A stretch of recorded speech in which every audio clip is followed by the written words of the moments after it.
Έχουμε γύρω στις 12 νοσηλεύτριες. Είμαστε από επιμελητές 4 μόνιμους στο κέντρο υγείας, 3 γενικοί γιατροί, ένας παθολόγος και 2 επιμελητές από περιφερειακά ιατροί, οι οποίοι έρχονται έτσι εκ περιτροπής και εξυπηρετούν.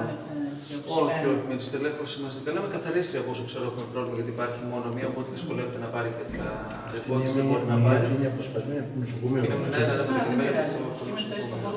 γιατί έχω διαβετεί και κάπου μου πάνε το δικαιωτικό φελετρόπο, καλύπτω με το ειδικό συνεργείο για να πάρει άδεια. Θέλω να δείτε το ιατρείο μου, είναι εδώ.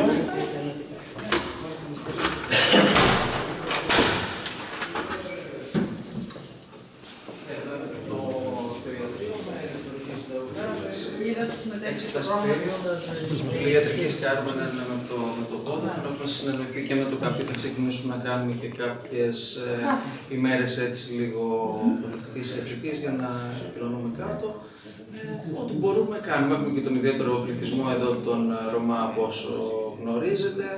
Εντάξει, έχουμε κάποια θέματα έτσι συγκεκριμένες μέρες, ειδικά Πάσχα, 15 Αύγουστο, Χριστούγεννα, έτσι γίνονται πολύ πιο έντονα τα πράγματα. Με την ηλεκτρονική συνταγογράφηση και με το πλαφόν, τώρα αυτό μας έχει δυσκολέψει πάρα πολύ. Το πλαφόν έχει δυσκολέψει. Πάρα πολύ. Υπάρχει όμως δυνατότητα μέσω του ΕΟΠΗ, άμα κάνετε αίτηση, γιατί με πήρε και ο Σύμβουλος του Κεδίγωγου, σήμερα και η δική του εθνική σε μικρές περιοχές. Δεν ξέρω πώς θα μπορεί να γίνει. Το θέμα είναι ότι, εντάξει, τώρα αντικειμενικά νομίζω ότι έτσι με αυτόν τον τρόπο όσοι έχουν κάνει υπερσυνταγογράφηση επιβραβεύονται, γιατί έχουν φτάσει να έχουμε 30 και 35.000 πλαφόν και κάποιοι που ήμασταν λίγο πιο μαζεμένοι έχουμε 12.000 ή 10.000.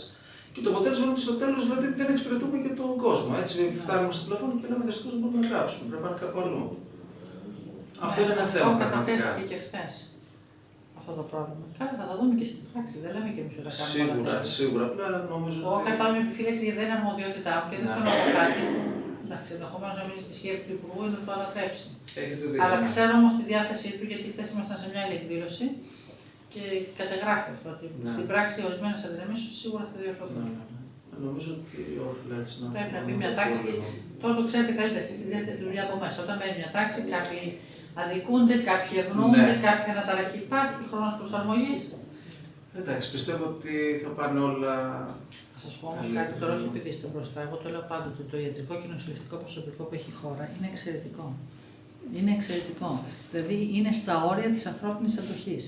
Και παρόλα αυτά, αν εξαιρέσει λίγες περιπτώσεις που κάποιοι γιατροί παίρνουν στα χωράκια, που είναι πραγματικά λίγες, και δεν το λέω μόνο εγώ, το έχουν γράψει ξένες εφημερίδες και αμερικανικές. Οι εγκαταστάσεις πάσχουν, τα μηχανήματα μπορεί να μην είναι τα πιο σύγχρονα, αλλά οι άνθρωποι και ο τρόπος που φροντίζουν, γκρινιάζουν σε εμάς, μπορεί να έρθουν σε εμάς να γκρινιάξουν οι νοσηλευτές, να φωνάξουν γιατί όταν κάνουν το καθήκον τους είναι εξαιρετικοί. Αυτό είναι σημαντικό. Γι' αυτό τουλάχιστον να καμαρώνουμε. Και εμείς ξέρουμε ότι έχουμε καλό υλικό. Ό,τι μπορούμε να κάνουμε. Μια φορά κάνει παραπάνω για παντού. Εντάξει, νομίζω σε ανθρώπινα πλαίσια. Ναι, ναι. Καλό είναι να μην ξεχνάμε ότι είμαστε άνθρωποι πάνω απ' όλα. Και εντάξει, η δουλειά σας είναι παιδιά δύσκολη δουλειά. Έχει να κάνει συνήθως με πόνο, ελάχιστος φορές. Έτσι. Πας και πώς. Ζούμε εδώ και υπόλοιπες δουλειές. Ναι, βεβαίως, ευχαριστώ.